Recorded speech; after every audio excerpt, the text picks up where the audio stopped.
Hi, Lindsay here from whosparentingwho.com, and welcome to part 2 of our video series. In this post, I'm going to give you 3 beliefs that I've adopted that have drastically reduced my fear of failure. So although the first video was entitled, When Can You Stop Worrying About SIDS? If you watched the video or read the post, you'll know that the series really isn't about SIDS at all. It's about getting over your fears, specifically related to fears of your child dying, whether it's from SIDS or from something else. So in this post specifically, I'm going to talk about fear of failure, and I'm going to do so again in the context of SIDS. So in our current sort of belief structure in our society, when we look at the natural order of things, we believe that, generally speaking, everyone's supposed to live a long life and die of old age. So that's the ideal scenario. And parents are supposed to outlive their children. So if a child dies before the parent, that means something has gone horribly wrong.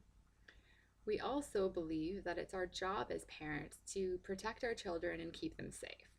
And if we don't do this and our child is injured or in a worst case scenario dies, then we've done something wrong as parents.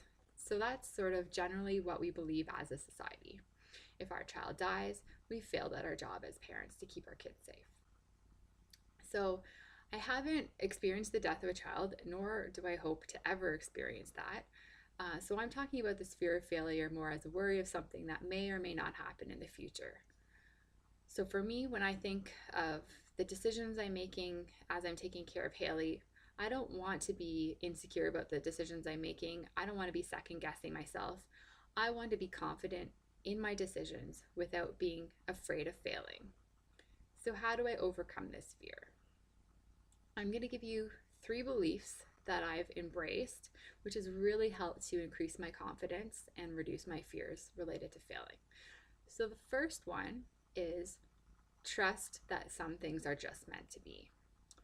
Now, I don't believe necessarily that everything in life is predetermined or set in stone, but I do believe that we're meant to have a range of experiences during this lifetime.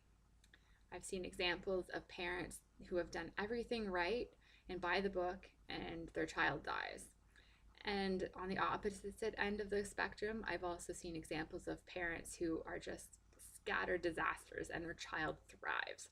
So from what I can see, there's no logical explanation.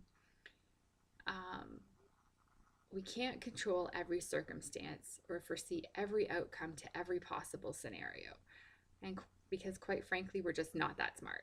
So rather than worry about every detail, I've found that trusting that some things are just meant to be is much easier. So this includes trusting that my child may be meant to have a short life, and also trusting that should that occur, then I'll be able to handle it. So that's not to say that I don't think that the death of a child would be difficult or devastating, because I believe it absolutely would be. But it means that I believe that there would ultimately be a light at the end of the tunnel. The second belief is that everyone has a purpose in life. Everyone has something that we're meant to do and meant to accomplish in this lifetime, and if we accomplish it, then we die. Mission accomplished. And if we still have unfinished business, then we continue on our journey. So I believe this regardless of age. So even if a newborn baby dies, then I believe that they've got what they needed to out of this lifetime, even though I don't understand it. So that's, again, not to say that if my child dies, I'll chalk that up as a win. But if I help them accomplish what they needed to accomplish during this lifetime, that's a far cry from failure. Something to think about. And the third and final one that I'll leave you with is you can't get it wrong. There's no such thing as a wrong answer in terms of, and this is applicable to every decision that you're making.